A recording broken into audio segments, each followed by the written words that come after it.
Excellencies, dear colleagues, dare I say, dear statistical friends, it is my great pleasure to address you on this wonderful occasion of the celebration of your 90th anniversary of Statistics Portugal.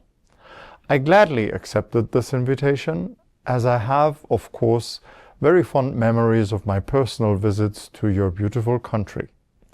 The only thing better than addressing you today via this video would be celebrating with you. I also remember that one of my first projects was in the 1990s to assist the PALOPs, the Portuguese-speaking African countries, with the implementation of the then new System of National Accounts 1993. This project was done in close cooperation and with strong support of your office. I had the pleasure and privilege of visiting Guinea-Bissau and Angola, and in this process learned my first lessons about effective global cooperation in statistics. Another good reason to accept your kind invitation is, of course, the fact that we all have here in New York a very positive Portuguese influence, as our very big boss is from your country. As I have worked in the United Nations Statistics Division my whole life, you will not be surprised that I think that statistics is important, and that national statistical institutions are important. And I'm deeply convinced that statistics is one of those areas where the United Nations is working very well, even during these challenging times where multilateralism is sometimes being questioned. We statisticians are all part of a global professional community, bound together by a common sense of ethics, which is reflected in our fundamental principles of official statistics, which were originally adopted by the United Nations Statistical Commission in 1994, over 30 years ago. Our fundamental principles were later elevated to the political level by a resolution of the United Nations General Assembly in 2014. One of the most important jobs of the office that I have the privilege of leading, the United Nations Statistics Division, is to support, and I dare say, celebrate this global statistical community. Every year, the heads of national statistical offices from all over the world come together for 1 week in New York during the United Nations Statistical Commission's session. Our main collective job is to define global classifications and standards. These norms are established in a truly consultative process to ensure that they address the needs of all 193 United Nations member countries, big and small, developed or developing. These norms are thus not a straitjacket, but a common language that allows us to communicate data across the globe, to compare and to aggregate, to learn from each other and to exchange experiences. And most importantly, those norms embody quality principles which ensure that the users of our data receive the best available information for decision-making processes. But we are, of course, not stuck in one traditional place. On the contrary, I find our statistical community to be quite innovative and agile. It has shown amazing resilience. Often, we are struggling with inadequate resources to satisfy the ever-increasing demand of our users, who have a voracious appetite. And still, we find new, more efficient ways to produce data. Also, the manner in which the global statistical community responded to COVID was impressive. New data sources were used and integrated into the statistical production, and the countries, in an act of professional solidarity, actively and with our support, exchanged practical experiences on how, for instance, to adjust a planned census operation in the light of this challenging pandemic. I have seen the role of the United Nations Statistical Commission change significantly over the past 30 years.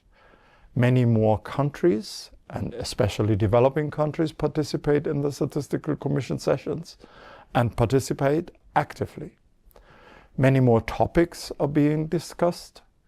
In addition to the classics of census and national accounts, we added over time environmental accounting, gender statistics, human rights statistics, good governance indicators, climate change statistics to the agenda, to name only a few.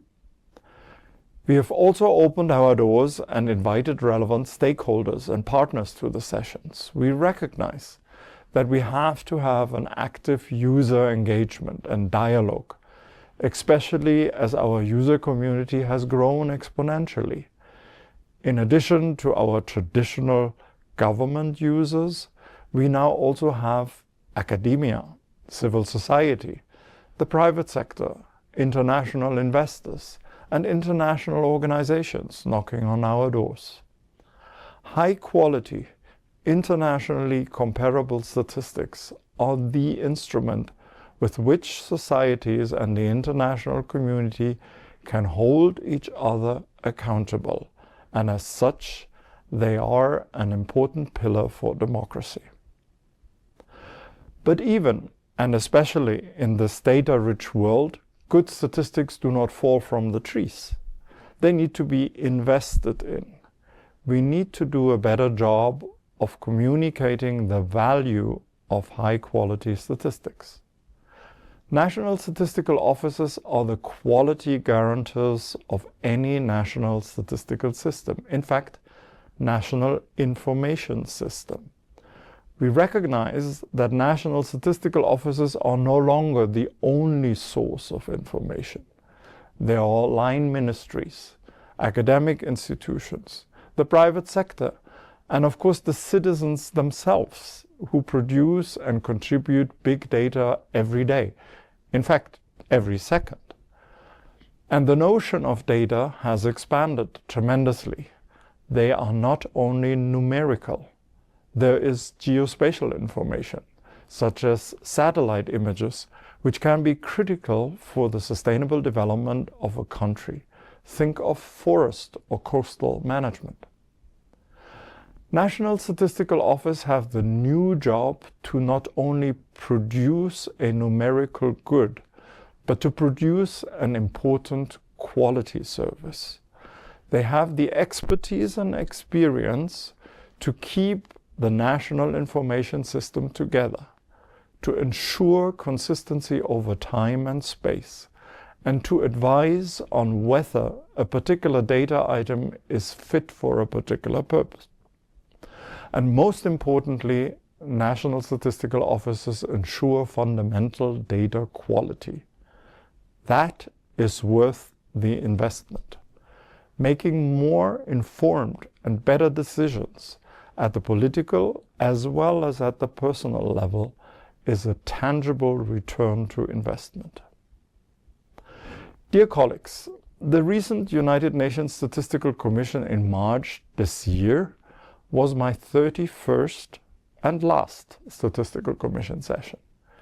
It was, in my view, fascinating to see how the global statistical community did its traditional duty and launched the new World Population and Housing Census Round from 2025 to 2034. The Commission also adopted the new System of National Accounts 2025, which contains forward-looking chapters on well-being and sustainability, making the important nexus between the economic, social, and environmental spheres. These two powerful statistical tools alone will lay the foundations for global demographic and economic statistics for the next decade and will support the sustainable development of many countries around the world. But in addition, the UN Statistical Commission also discussed many forward-looking topics, such as big data, the use of new information technology, and in particular artificial intelligence, and the important topic of data governance. I want to take this opportunity to thank Statistics Portugal for its past engagement with the global community, and I encourage you strongly to keep engaging and contributing actively to the global debates. Before I conclude, I want to congratulate you once again on your rich history and your service over the past 90 years. You are rightfully and proudly carrying the important notions of dedication, reliability, innovation, and quality service in your celebratory title. That is also a commitment for the future. I'm very much aware that a good organization can only be good because it is made up of good people. So on this special day, I want to thank and congratulate each and everyone in Statistics Portugal for their dedication and hard professional work. We at the United Nations Statistics Division are certainly looking forward to continuing our close cooperation. Obrigado. Thank you again for this invitation.